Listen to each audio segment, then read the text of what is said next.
नौले और धारे उत्तराखंड लोक संस्कृति का एक अभिन्न हिस्सा हैं। यह जल स्रोत पीने के पानी और रोजमर्रा के कामों के लिए उपयोग में लाए जाते हैं। इसके जल से पंचक्की यानी घराट और सिंचाई भी की जाती है। ये वास्तुशिल्प के अद्भुत नमूने भी हैं। नौले ज़्यादातर खड़ी छत यानी स्लोपिंग रूफ्स वाले सीढ़ी नुमा होते हैं। साइंटिफिकली अगर हम बात करें, नौला एक तरीके से छोटा सा एक्विफियर है, यानी सतह से पानी इकट्ठा होता रहता है, रिसाव होता रहता है, और जब बरसात का पानी आता है ये धीरे धीरे पुनः रिचार्ज हो जाते हैं। इससे ये पानी धीरे धीरे रिसाव होता हुआ कुंड में भर जाता है। कुछ महिलाओं से बात करने से ये पता चला कि सुबह के टाइम में नौले में सबसे ज़्यादा पानी रहता है और दोपहर होने तक पानी की जो मात्रा है उस कुंड में थोड़ी कम हो जाती है। फिर शाम के समय जब मौसम थोड़ा ठंडा हो जाता है, यहाँ पर फिर से पानी इकट्ठा होना शुरू हो जाता है। नौलों का डिज़ाइन एक समान होता है। इनमें एक टैंक होता है जो 3 तरफ से बंद और ढका हुआ होता है। चौथा पक्ष जो खुला है, टैंक तक नीचे जाने की सीढ़ियाँ हैं। उनके चारों ओर नक्काशी वाला एक बरामदा है। चूँकि नौलों का निर्माण प्रतिष्ठित माना जाता था, इसलिए ये संरचनाएं प्राचीन कस्बों, गाँव के अंदर और बाहर और महत्वपूर्ण सड़कों पर पाई जाती थी।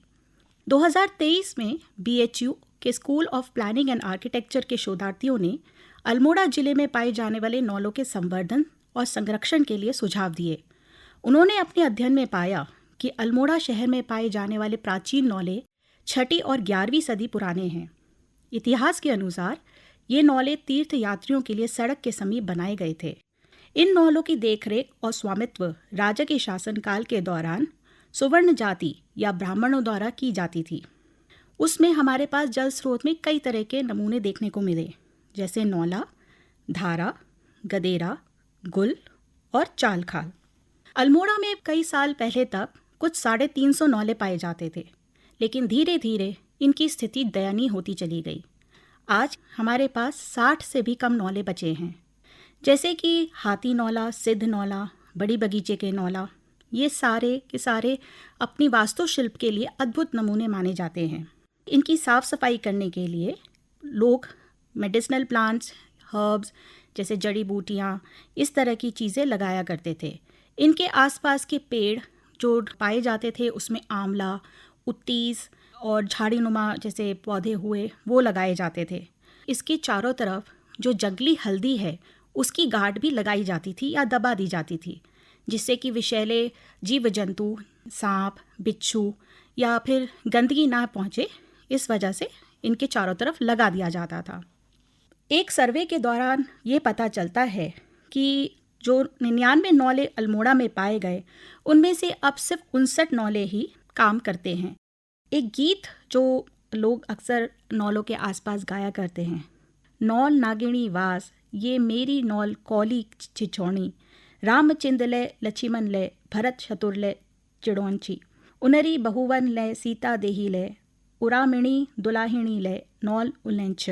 यानी गांव के लोगों में अत्यंत जिज्ञासा व्याप्त हो रही है कि नागों के निवास स्थल इस सुंदर नौल का निर्माण किसके द्वारा किया गया होगा।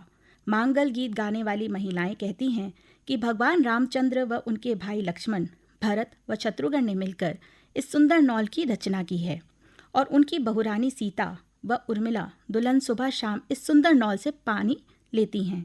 पहाड़ी वास्तुकला एवं पुरातत्व के जानकार लोगों के अनुसार उत्तराखंड के अधिकांश पुराने देवालय जल स्रोतों के ही निकट बनाए गए हैं। पुराने पैदल यात्रा पथ के पड़ाव व धर्मशालाएं भी उन्हीं जगहों पर बनाई गईं जिसके आसपास पानी के स्रोत मौजूद थे। महत्वपूर्ण बात यह है कि मंदिरों की तरह ही यहाँ के नौल भी बड़े शुभ माने जाते हैं। लेकिन आज हम देखते हैं कि ये नौले बड़ी जीर्ण अवस्था में पहुँच चुके हैं। कुछ जगह धाराएं भी सूख गई हैं। इनके मुख्य कारण जलवायु परिवर्तन भी लोग बताते हैं। कई जगह पर रोड कटिंग के हिसाब से जो काम करा जाता है, उनमें कई धाराएं टूट जाती हैं और वहाँ पर पानी का रिसाव बंद हो जाता है। ऐसा माना जाता है कि अगर नौलों को ज़रा सा भी छेड़छाड़ किया जाए या उसके साथ में कहीं से भी उसमें बदलाव कर दिया जाए तो नौले का पानी धीरे धीरे सूखने लग जाता है। आजकल हम यही भी देखते हैं कि नौलों को पुनर्जीवित करने के लिए उनमें भारी मात्रा में सीमेंट का प्रयोग किया जा रहा है या उसमें टाइल लगा दी जाती है। कई गांवों में ऐसा भी माना जाता है कि इस सुधारीकरण के प्रोसेस में ये नौले धीरे धीरे सूखते जा रहे हैं। अल्मोड़ा में ही अगर आप देखें तो 28 नौलों में से सिर्फ 6 नौले ऐसे हैं जहाँ पर कंटिन्यूसली पानी अब रिसाव होता है। कई समुदाय, कई सारे NGOs और ग्रामीण समुदाय के लोगों के द्वारा जब पानी की कमी का इस साल एहसास हुआ तो उन्होंने नौलों को पुनर्जीवित करने का आयोजन किया। हिमोत्थान सोसाइटी अल्मोड़ा में कुछ नौलों पर काम कर रहा है, जिन्होंने उसमें से 40 नौलों और धारों को पुनर्जीवित करने में प्रयास कर रहे हैं।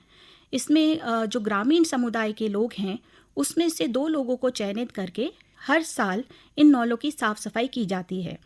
उत्तराखंड में जो ये नौले पाए जाते हैं इनकी वनस्पतियाँ भी बड़ी अलग अलग हैं। इनके चारों तरफ हमें कुछ फर्न की प्रजातियाँ देखने को मिलती हैं और देखा जाए तो Himalayan evergreen maiden hair fern, यानी जिसको आम भाषा में हंसराज भी कहा जाता है और उत्तराखंड में इनको कालो हंसराज के नाम से जाना जाता है। ये नौलों के अंदर विशेषकर जो पत्थरों के बीच की दरारें होती हैं उसमें ये पानी छानने का और ठंडा करने का काम करते हैं। जो हमारे प्राचीन नौले हैं, उदाहरण के लिए गंगोली हाट के कालिका हाट मंदिर में जो जानवी नौला पाया जाता है उसमें बड़े सुंदर सुंदर चित्रण हैं। उसमें कहीं जगह पर विष्णु जी की मूर्तियाँ देखने को मिलेंगी, फल या लताएं देखने को मिलेंगी, उसमें गणेश जी के आपको आकार दिखेंगे। कुछ कुंड ऐसे हैं जहाँ पर पानी का जो आउटलेट है वो किसी जानवर के मुख से है, जैसे कई जगह पर गाय के मुख में से पानी निकलता हुआ दिखेगा। कई जगह मगरमच्छ हैं, तो कहीं हाथी हैं, तो कहीं बाघ है। तो उत्तराखंड की लोक संस्कृति में जल धाराओं का बड़ा ही महत्व रहा है और इन्हीं सब के कारण जब कोई नया मांगलिक कार्यक्रम होता है, जैसे कोई शादी हुई, सबसे पहले जो घर की नववधू होती है उनको उन धाराओं और नौलों पे ले जाया जाता है और उनको पूजन किया जाता है। अल्मोड़ा की ही जब हम बात करते हैं तो अल्मोड़ा में कई नौले ऐसे हैं जहाँ पर ये कूड़ा घर में तब्दील हो गए हैं। लोगों का मानना है कि अब नौलों से पानी इसलिए भी नहीं लिया जा रहा क्योंकि पानी प्रदूषित हो चुका है। इस प्रदूषण का कारण है ऊपर क्षेत्र में बने हुए सेप्टिक टैंक। आजकल बाथरूम और सेप्टिक टैंक नौलों के बड़े आसपास बनाए गए हैं। इसी वजह से धीरे धीरे लोगों का रुझान नौलों की तरफ से या धाराओं की तरफ से हट चुका है। दूसरा मुख्य कारण जंगल श्रिंक होते हुए हैं, यानी जंगलों का कटान।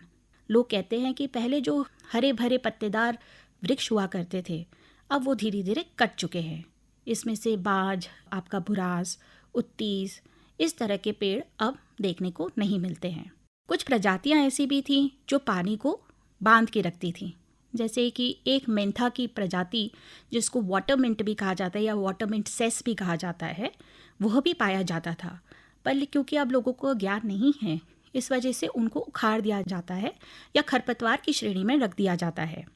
इनकी साफ सफाई ना होने से धीरे धीरे इसमें काई जमने लगती है, पानी में हल्की सी बदबू आने लगती है, जिसकी वजह से लोग अब नौलों पर निर्भर रहना पसंद नहीं करते।